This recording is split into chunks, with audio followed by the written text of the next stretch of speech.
এই রেসিপিটা এতটাই সুস্বাদু হয় যে প্রত্যেকদিন বানিয়ে খাওয়ার জন্য অজুহাত খুঁজবে। মাছ, মাংস, ডিম কোনো কিছুই লাগবে না এটা যদি খাবার টেবিলে থাকে। আর এই একটি পদ দিয়েই ভাত, রুটি, পরোটা সবকিছুই জাস্ট ফাটাফাটি। আজকে তোমাদের সঙ্গে কাঁচা কাঁঠাল বা এঁচড় দিয়ে মাখনি কাঁঠালের রেসিপি শেয়ার করব। এটা খেতে খুবই সুস্বাদু হয়। তো মাখনি কাঁঠাল বানানোর জন্য এখানে 400 গ্রাম এঁচড় নিয়েছি। এইভাবে বড় বড় টুকরো করে কেটে নিতে হবে। তারপর একটা প্রেসার কুকারে নিয়ে নিতে হবে। 1 কাপ মতো জল অ্যাড করে দিতে হবে। চুলোর ফ্লেমটা একদম হাই করে রেখে হাই ফ্লেমে 5টি সিটি দিয়ে নিতে হবে। যখন ভেতরের বাষ্পটা সম্পূর্ণ বেরিয়ে যাবে তখন ঢাকাটা খুলে চেক করে দেখে নিতে হবে এটা সেদ্ধ হয়েছে কিনা। তো এঁচড়ের টুকরোগুলো 70% মতো সেদ্ধ করে নিতে হবে। এখন এই জলটা সম্পূর্ণ ঝরিয়ে নিতে হবে। তো একটা ঝান্নার মধ্যে রেখে দিচ্ছি। এবার চুলোর উপর একটা কড়াই নিয়েছি মিডিয়াম টু লো ফ্লেমে। তার মধ্যে পরিমাণ মতো তেল দিলাম। 3 থেকে 4 চামচ হবে। তার সঙ্গে 1 চামচ বাটার অ্যাড করেছি।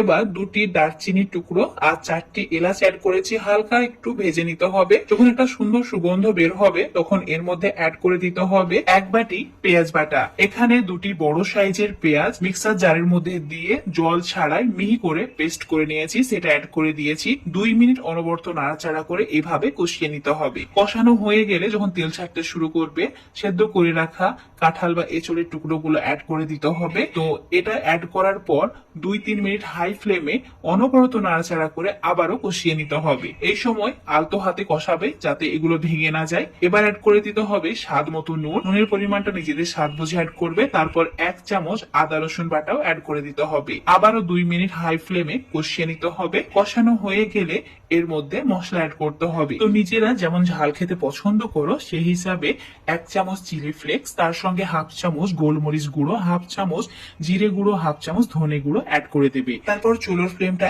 একদম কমিয়ে দিয়ে লো ফ্লেমে 3 মিনিট এইভাবে কষিয়ে নিতে হবে। তেল ছাড়তে শুরু করলেই অ্যাড করে দিতে হবে 1/2 কাপ টক দই। তারপর আবারও একটু সময় কষিয়ে নিতে হবে লো ফ্লেমে। যখন দেখবে তেলটা পুরো ছেড়ে দিয়েছে আর কালারটাও চেঞ্জ হয়ে গেছে তখন এর মধ্যে অ্যাড করে দিতে হবে পরিমাণ মতো জল। তো জলের পরিমাণটা যেমন গ্রেভি রাখতে চাও সেই হিসাবে অ্যাড করতে হবে। আমি এখানে 1.5 কাপ জল অ্যাড করেছি। তারপর ঢাকা দিয়ে 2 মিনিট হাই ফ্লেমে রান্না করে নিতে হবে। এখন তোমাদের 2 মিনিট পর দেখাচ্ছি। দেখতেই পাচ্ছ গ্রেভিটা অনেকটাই কমে গেছে আর এঁচড় 100% সেদ্ধ হয়ে গেছে। এবার সামান্য পরিমাণে কাসুরি মেথি অ্যাড করে দিতে হবে আর তার সঙ্গে অ্যাড করে দিতে হবে সামান্য পরিমাণে গরম মশলা। ভালো করে মিশিয়ে নিতে হবে। মেশানো হয়ে গেলে ঢাকা দিয়ে 1 মিনিট রান্না করে নেব। ততক্ষণে গ্যাসের অন্য চুলোয় একটা ফ্রাই প্যান নিতে হবে। ফ্রাই প্যানে 1 চামচ তেল অ্যাড করেছি, তার সঙ্গে 1 চামচ বাটার অ্যাড করে দিয়েছি। এবার দিতে হবে 1/2 চামচ গোটা জিরে। জিরে হালকা লালচে করে ভেজে নিতে হবে। মানে জিরের যখন একটা সুন্দর সুগন্ধ বের হবে তখন এর মধ্যে অ্যাড করে দিতে হবে কেটে রাখা টমেটো। 2টি মিডিয়াম সাইজের টমেটো নিয়েছি, 3টি কাঁচা লঙ্কা, 1টি ছোট সাইজের ক্যাপসিকাম আর অল্প একটু আদা কুচি। এই 4টি উপকরণ খুব ভালো করে 1 মিনিট হাই ফ্লেমে ভেজে নিয়েছি। এবার এই তরকাটা সঙ্গে সঙ্গে এঁচড়ের মধ্যে ঢেলে দিতে হবে। তো তোমাদের দেখাচ্ছি, দেখো কত সুন্দরভাবে এটা রেডি হয়ে গেছে। এখন তরকাটা ঢেলে দিচ্ছি, তারপর ভালোভাবে মিশিয়ে নেব।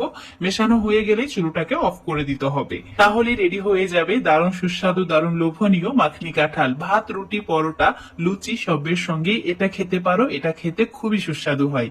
তো বন্ধুরা, বাড়িতে অবশ্যই আমার রেসিপিটা ফলো করে একবার হলেও বানিয়ে খেয়ে দেখবে। তারপর কমেন্ট করে জানাবে কেমন লেগেছে তোমাদের।